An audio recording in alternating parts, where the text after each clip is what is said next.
এই কোমলমতি শিক্ষার্থীদের আন্দোলনকে ঘিরে যে সকল ঘটনা ঘটেছে তা খুবই বেদনাদায়ক ও দুঃখজনক। অহেতুক কতগুলি মূল্যবান জীবন ঝরে গেল। আপনজন হারাবার বেদনা যে কত কষ্টের তা আমার থেকে আর কে বেশি জানে।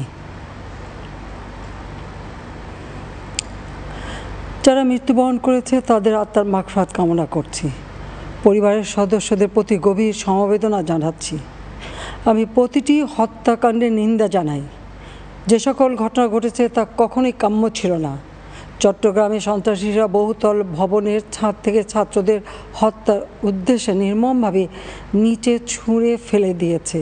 অনেক ছাত্রের হাত পায়ের রগ কেটে দেয়, তাদের উপর লাঠি পেটা ও ধারালো অস্ত্র দ্বারা আঘাত করে। একজন মৃত্যুবরণ করেছে, অনেকে মৃত্যুর সাথে পাঞ্জা লড়ছে। ঢাকা, রংপুর এবং রাজশাহী বিশ্ববিদ্যালয়ের উপাচার্যের বাসভবন ও ছাত্রছাত্রীদের আবাসিক হলে অগ্নিসংযোগ ও ভাঙচুর করা হয়। সাধারণ পথচারী, দোকানিদের আক্রমণ, এমনকি রোগীবাহী অ্যাম্বুলেন্স চলাচলে বাধা প্রদান করা হয়। মেয়েদের হলে ছাত্রীদের উপর আক্রমণ করা হয়েছে এবং লাঞ্ছিত করা হচ্ছে। আবাসিক হলে প্রবোজদের হুমকি দেওয়া হয় এবং আক্রমণ করা হয়েছে।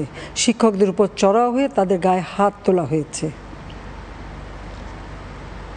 আমি বিশ্বাস করি যারা কোটা সংস্কার আন্দোলনে জড়িত তাদের সাথে এই সকল সন্ত্রাসীদের কোনো সম্পর্ক নেই, বরং সন্ত্রাসীরা এদের মধ্যে ঢুকে সংঘাত ও নৈরাজ্যকর পরিস্থিতির সৃষ্টি করছে। এই ধরনের ঘটনার সঙ্গে যারা জড়িত তাদের চিহ্নিত করে উপযুক্ত শাস্তির ব্যবস্থা করা হবে।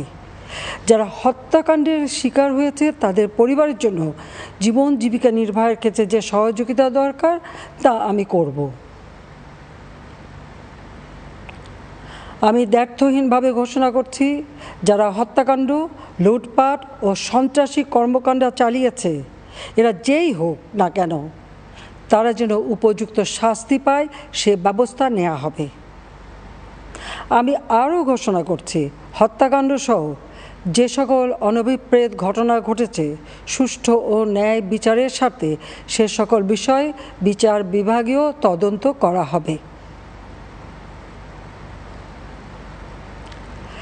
কাদের উস্কানিতে সংঘর্ষের সূত্রপাত হলো, কারা কোন উদ্দেশ্যে দেশকে একটি অরাজক পরিস্থিতির দিকে ঠেলে দিল তা তদন্ত করে বের করা হবে। আমি আন্দোলনরত কোমলমতি ছাত্রছাত্রীদের নিরাপত্তা নিয়ে অত্যন্ত উদ্বিগ্ন। এই সন্ত্রাসীরা যে কোনো সময় সংঘাতের পরিবেশ তৈরি করে তাদের ক্ষতি সাধন করতে পারে। তাই শিক্ষার্থীদের পিতা মাতা, অভিভাবক এবং শিক্ষকদের প্রতি আমার আবেদন, তারা যেন তাদের সন্তানদের নিরাপত্তার বিষয়ে সজাগ থাকেন। একই সাথে সকল শিক্ষা প্রতিষ্ঠানের ছাত্রছাত্রীদের নিরাপত্তার বিষয়টি বিশেষভাবে নজর রাখেন।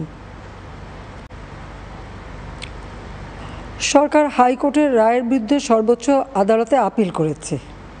আপিল আদালতের শুনানির দিন ধার্য করা হয়েছে। আদালত শিক্ষার্থীদের কোনো বক্তব্য থাকলে তা শোনার সুযোগ সৃষ্টি করে দিয়েছে। এই আইনি প্রক্রিয়ার মাধ্যমে সমস্যা সমাধানের সুযোগ রয়েছে। এই আইন প্রক্রিয়া সমাধানের সুযোগ থাকা সত্ত্বেও রাস্তায় আন্দোলনে নেমে দুষ্কৃতিকারীদের সংঘাতের সুযোগ করে দেবেন না।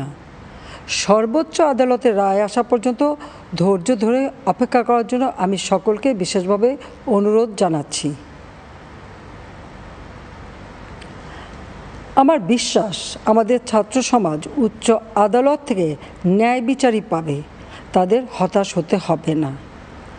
ইনশাল্লাহ মুক্তিযুদ্ধের চেতনায় আমাদের প্রিয় মাতৃভূমিকে সকলের সহযোগিতায় স্মার্ট বাংলাদেশ হিসেবে গড়ে তুলব। আমি আবারও এই অনাকাঙ্ক্ষিত ঘটনায় যারা নিহত হয়েছেন তাদের জন্য গভীর দুঃখ প্রকাশ করছি এবং পরিবারের সদস্যদের প্রতি আমার সমবেদনা জানাচ্ছি। খোদা হাফেজ। জয় বাংলা, জয় বঙ্গবন্ধু, বাংলাদেশ চিরজীবী হোক।